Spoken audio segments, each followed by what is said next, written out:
പഠനത്തിൽ പിന്നിലായ കുട്ടിക്ക് എന്ത് സഹായം ചെയ്യാൻ പറ്റും? രക്ഷിതാക്കളും ടീച്ചേഴ്സും ചേർന്ന് നൽകേണ്ട സപ്പോർട്ട് 4 തലങ്ങളിലായിട്ട് നമ്മൾ കണ്ടു.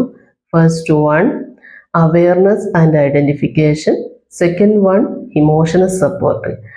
ഇവ എന്താണെന്ന് നാം മനസ്സിലാക്കി കഴിഞ്ഞു. ഇനി തേർഡ് വൺ എന്ന് പറയുന്നത് അക്കാദമിക് സപ്പോർട്ട്, കുട്ടിയുടെ പഠന രീതി മനസ്സിലാക്കുക. ഓരോ കുട്ടിക്കും ഓരോ പഠന രീതിയുണ്ട്. ചില കുട്ടികൾക്ക് കണ്ടുപഠിക്കാനായിരിക്കും ഇഷ്ടം, ചില കുട്ടികൾക്ക് കേട്ട് പഠിച്ചാലായിരിക്കും പെട്ടെന്ന് മനസ്സിലാവുക, ചില കുട്ടികൾക്ക് ചെയ്തു പഠിച്ചാലായിരിക്കും മനസ്സിലാവുക. ഇങ്ങനെ ഓരോ കുട്ടിയുടെയും പഠന രീതി മനസ്സിലാക്കി ഒരു മൾട്ടി സെൻസറി അപ്രോച്ച് ഉപയോഗിക്കുക.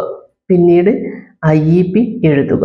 ഓരോ കുട്ടിക്കും വ്യക്തിഗതമായി കുട്ടിയുടെ കറന്റ് പെർഫോമൻസ് മനസ്സിലാക്കി അനുയോജ്യമായ ഒരു എഡ്യൂക്കേഷൻ പ്ലാൻ തയ്യാറാക്കുക.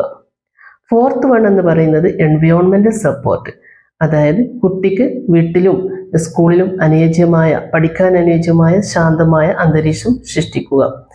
കുട്ടിയുടെ പാരൻസ് ടീച്ചേഴ്സുമായി നല്ല രീതിയിൽ കമ്മ്യൂണിക്കേഷൻ ബന്ധം നിലനിർത്തുക.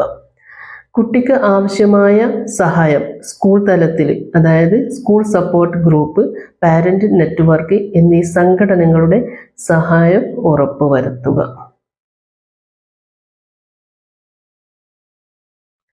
പഠനത്തിൽ പിന്നിലായ കുട്ടിക്ക് എന്ത് സഹായം ചെയ്യാൻ പറ്റും? രക്ഷിതാക്കളും ടീച്ചേഴ്സും ചേർന്ന് നൽകേണ്ട സപ്പോർട്ട് 4 തലങ്ങളിലായിട്ട് നമ്മൾ കണ്ടു. First one awareness and identification, second one emotional support. ഇവ എന്താണെന്ന് നാം മനസ്സിലാക്കി കഴിഞ്ഞു. ഇനി തേർഡ് വൺ എന്ന് പറയുന്നത് അക്കാദമിക് സപ്പോർട്ട്, കുട്ടിയുടെ പഠന രീതി മനസ്സിലാക്കുക.